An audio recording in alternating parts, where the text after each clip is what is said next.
इसके पहले पैराग्राफ्स में हमने देखा कि जब वो शहर आ जाती हैं, राइटर पढ़ने जाता है, तो किस तरह से वो डिससेटिस्फाई होती हैं उसके स्कूली एजुकेशन से।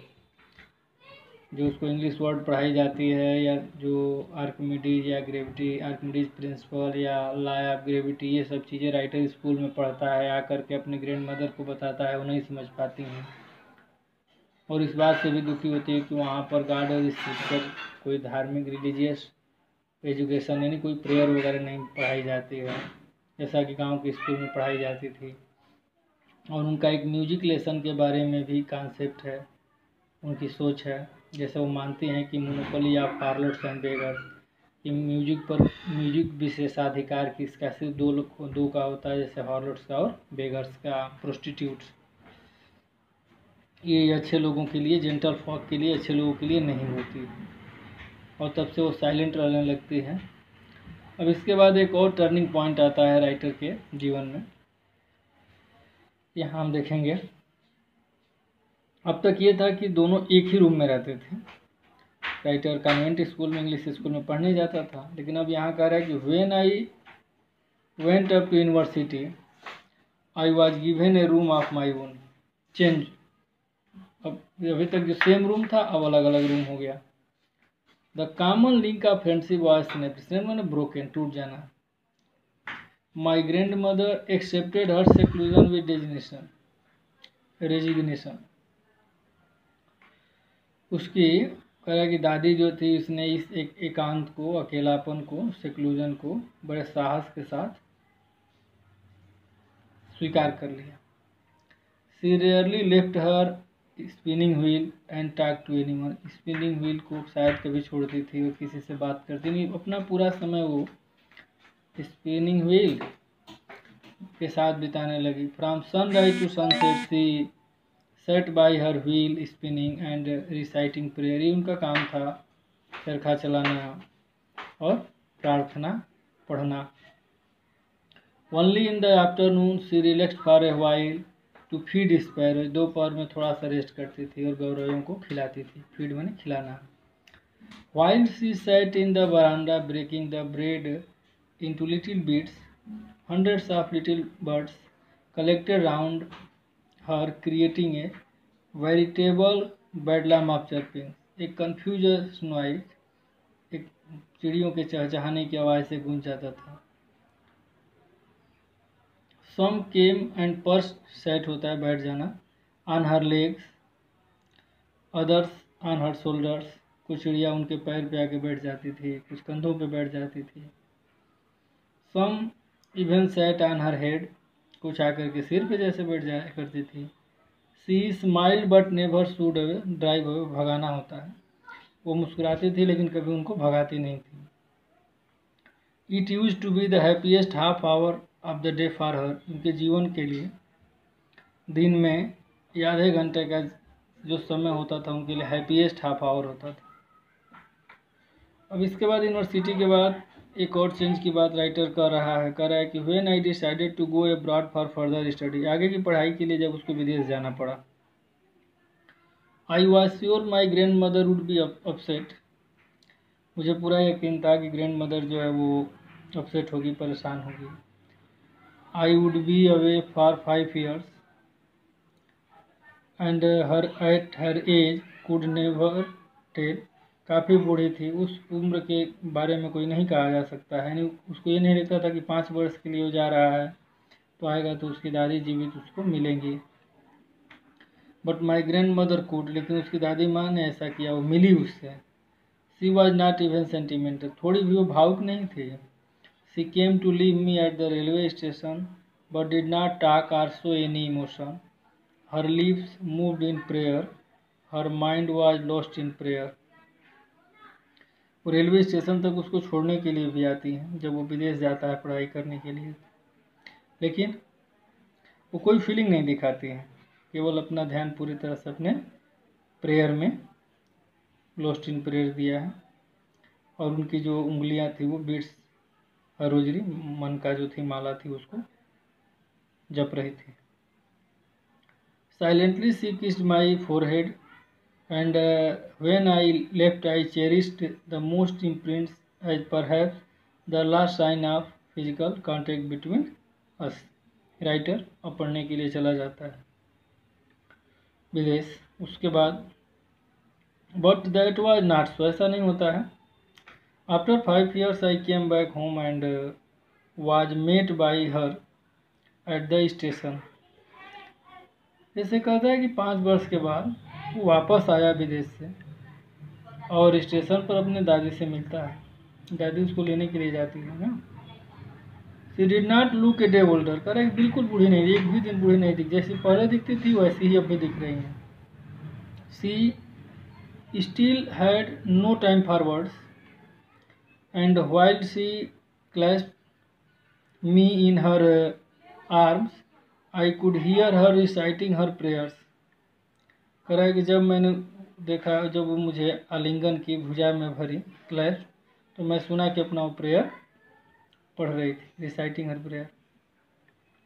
Even on the first day of my arrival her happiest moments were with her sparrows whom she fed longer and with frivolous rebukes, light rebukes, हल्की झिड़की देना, हल्का सा डांटना। इस तरह से उस दिन वो थोड़ा सा देर से गौरवों को खिलाती हैं जिस दिन राइटर घर आता है।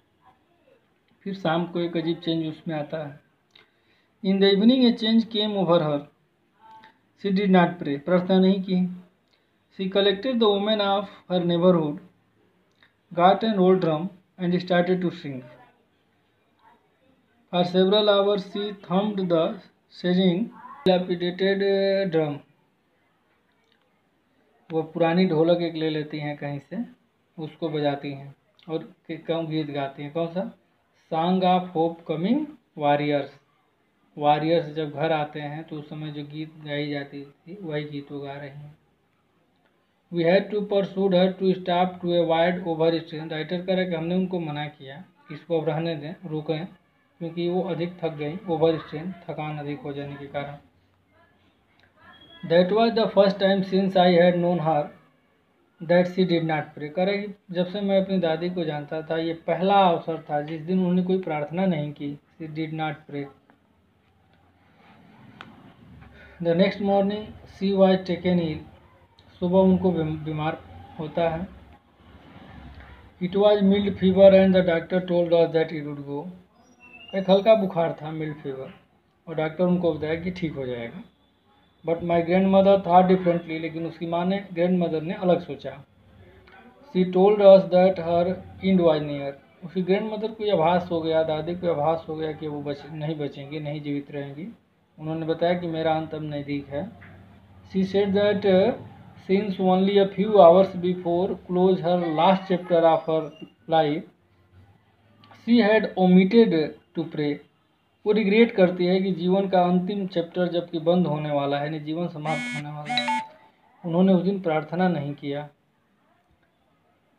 She was not going to waste any more time talking to अस।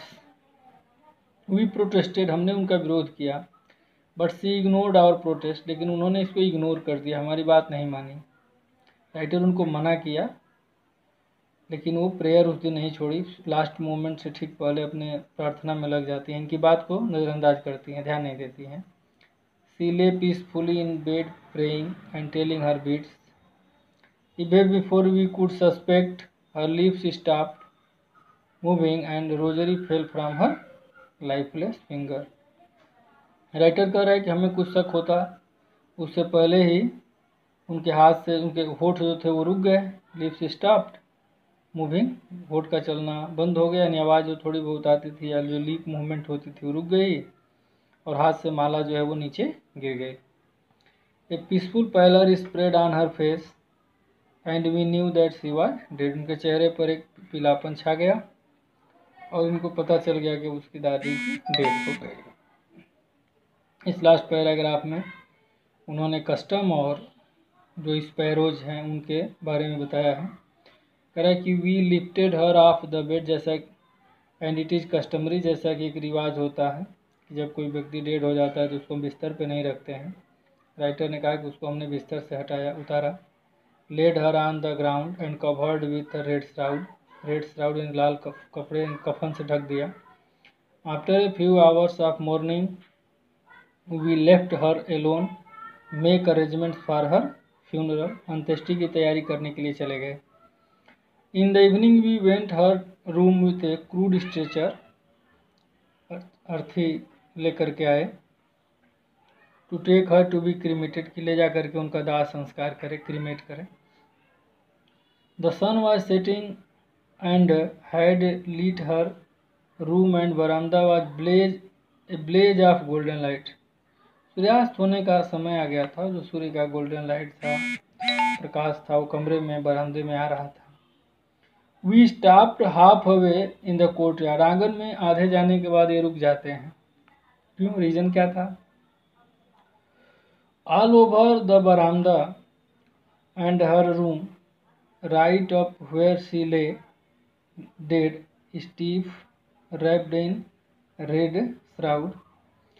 कोई दूर जबकि वो जमीन पर लेटी हुई थी और सफ़ेद ये कपड़े में लपेटी हुई थी, कफन से लपेटी हुई पड़ी थी।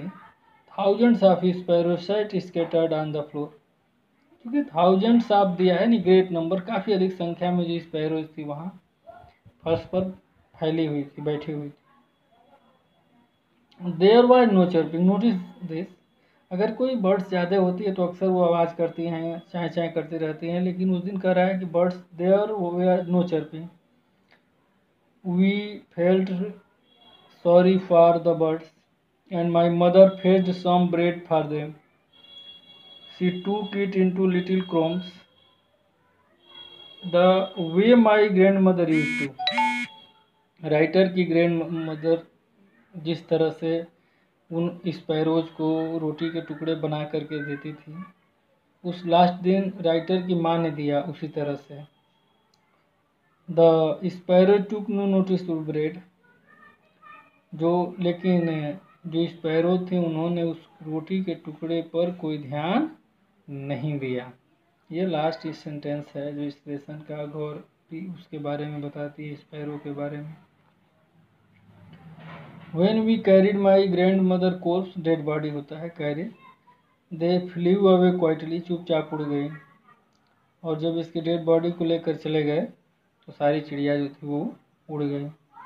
Next morning the sweeper swept the bread crumbs into dustbin, अगले दिन स्वीपर ने जो रोटी के टुकड़े थे उसको डस्टबिन में उठा लिया।